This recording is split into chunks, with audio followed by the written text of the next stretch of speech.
What's up, everybody? I'm Chris Jacobs with another Optima Batteries high performance house call. This time we're going to head to upstate New York and check in on Tucci Hot Rods. Dave Tucci and his son Dom are hard at work. Let's FaceTime them and see what's going on at the shop. Hey, Chris. Dave, how's it going, man? Good, and you? What's been going on during quarantine? All good? How have you guys been spending your time during the lockdown? No, we're all good. We're all good. A lot of work's been going on. Not too much has changed here.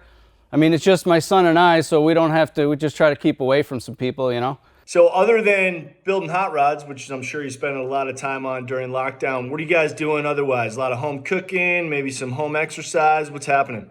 Yeah, actually, we've been working a lot. I mean, it's just, we have a lot of stuff backed up from, you know, our Sema trips and all that stuff. So how many projects do you have going in the shop right now? Right now, we have 6 cars in here. So it's just 2 of us working on 6 cars. Cool. And over there at Tucci Hot Rods, what's the main thing you guys work on? Is it older hot rod type cars? Are you working on newer stuff? We do everything that's cool. Anything, we'll work on anything that's cool. So a little 40 Ford that we're working on, 47 Buick, like an aftermarket chassis, little Model A, 33 Ford in the background. And then the Dodge is here. The cab is actually out at the body shop. Wait, cool. I see you slipped a little crate Hemi in there. 72 Chevelle with a twin turbo, big block Chevy. And then, you know, all of our sheet metal area. We have a big power hammer. I'm a metal shaper, so that's what I started doing. So I can do, you know, any machining or any of that stuff.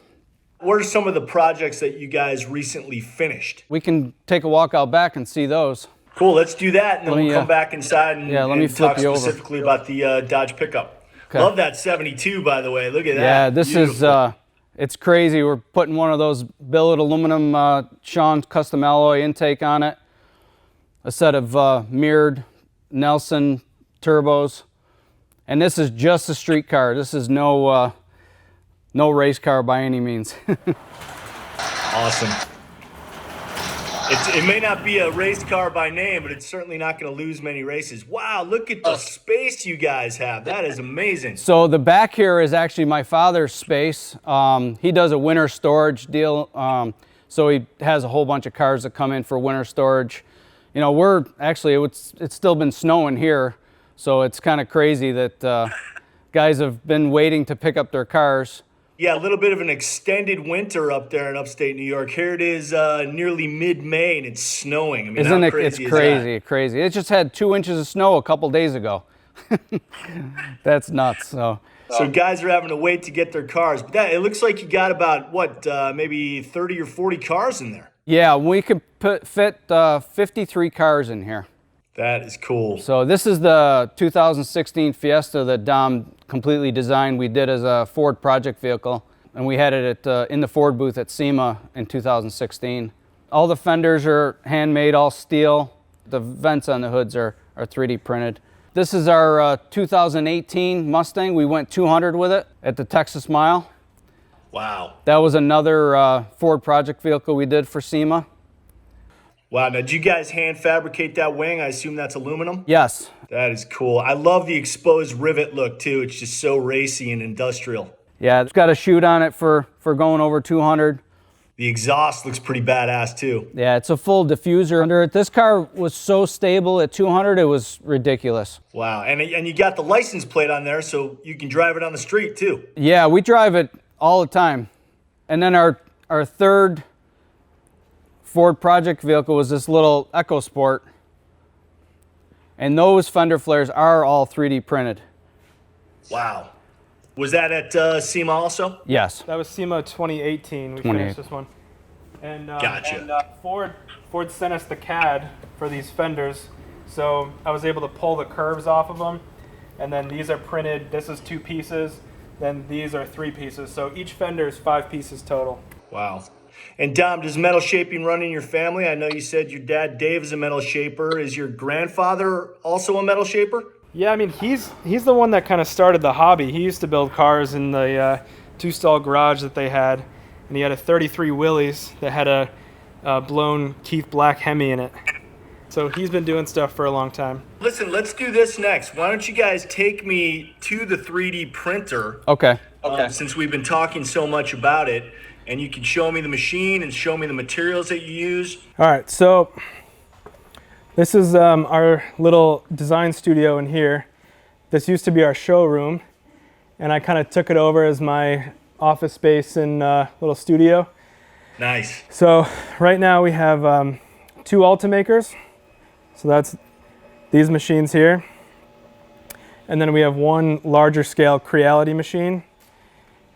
And this machine is a little bit more difficult using those specialty materials on, because I don't have a full enclosure in it, and you really have to manage the heat when you're printing with like ABS, nylon, stuff like that. Is it similar then, Dom, to a CNC machine essentially? Kinda. So just instead of cutting out of a piece of metal, you're creating something. Yeah. But it's the computer program. That's what kind of dictates what the final product is going to be. Exactly. So they call this additive manufacturing as opposed to subtractive. So you can see this one is just building in layers. And so this is one of the diffuser pieces for the 36 Dodge, and this has been going for a couple hours now, and it'll probably go into the night. So it's not an incredibly quick process, but you can kind of make things that you wouldn't really be able to make any other way. So on that Dodge, we're actually printing the taillights too. Oh, cool. So this is out of PET G, and we're going to be sanding these and polishing them until they look like a molded piece. Here's the rear diffuser. It's a pretty massive piece. It's out of 6 pieces right now, and they kind of just clip together. So this isn't like the final piece. This is kind of a prototype one. So we'll print it a little bit thicker, so you can sand it and bodywork it, and then it'll be a finished piece. So when those 6 pieces are snapped together, what holds them in place? So this black stuff right here, that's a 2-part epoxy. It's like a panel bond.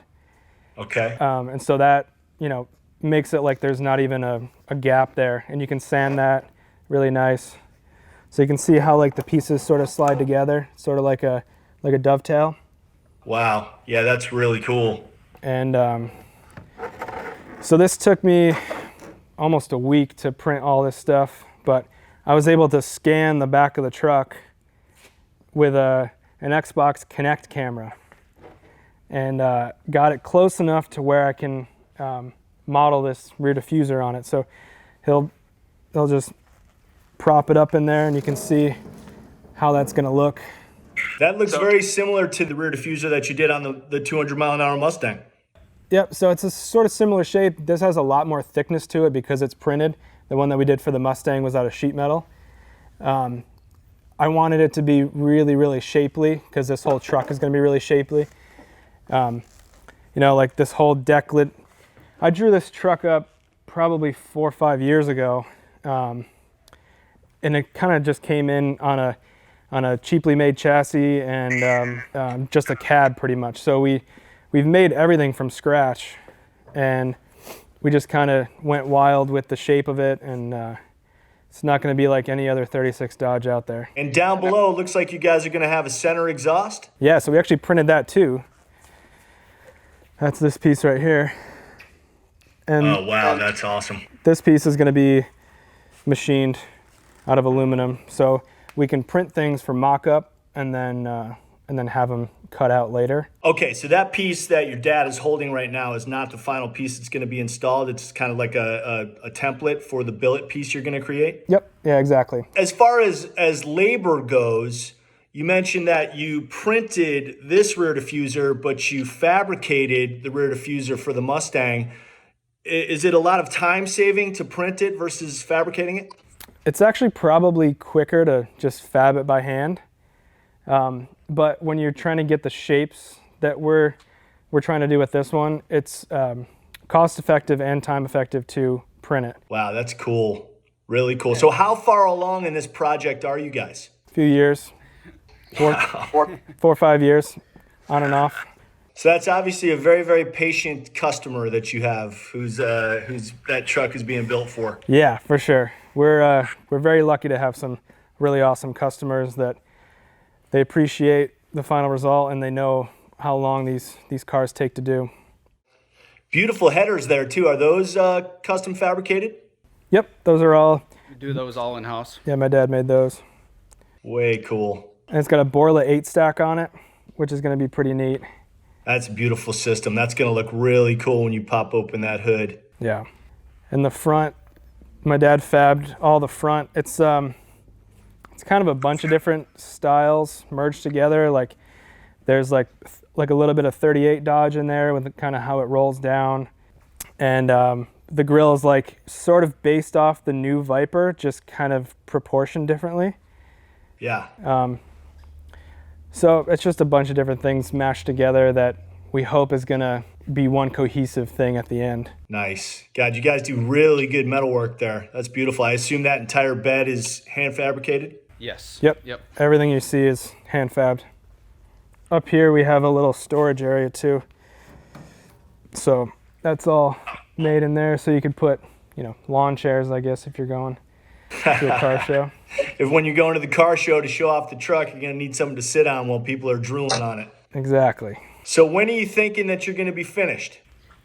We're hoping the box will go to the body shop next week. And we're trying to get it done for Syracuse Nationals, which is in July. So we'll be pushing on it pretty hard.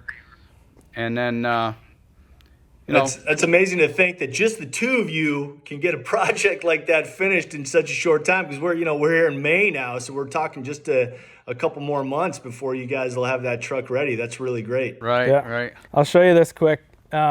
Speaking of Syracuse Nationals, we built 11 giveaway cars for them. So they do this program where a person who attends the show is entered to win a car. And so we put this together. It was their 20th anniversary, and we decided to go a little wild with this one. So it's got cantilevered front suspension on it. Oh, that's cool. And then it's got a twin turbo V6 out of the F-150. And we put a manual trans in it. So the interior is just really, really simple and sort of race style. I love that. I love the real bare bones, kind of very industrial look on an interior like that. And that metalwork is just gorgeous. Nicely done, guys. Thank you. Beautiful. So this was out front, like the turnaround at Sema? Yes. It was in that little turnaround area. Very cool. I love the exposed turbo and the exposed suspension. Such a cool look because you can really see what's making the car go. Yeah. We got a big diffuser on this one too. We like diffusers. I've noticed that. It's kind of becoming your signature look there at Tucci Hot Rods. Yeah, right? That's great, man. I'm loving it. You know what? It's not such a bad thing. It's snowing outside in May when you could be inside that cool shop and working. I mean, you guys probably might feel the itch to get outside if it was warm and sunny, but since it's basically February there right now, you can stay in the shop and get some more work done. Right. Exactly. Right. Well, hey, man, I'll let you guys get back to work. Dave and Dom, Tucci father and son at Tucci Hot Rods, and say hi to your dad for me, too. Sorry we couldn't talk to him and get 3 generations of Tucci. All right, guys, stay Good talking to safe you. and keep up the great hot rodding. Sounds good. We'll see you out there.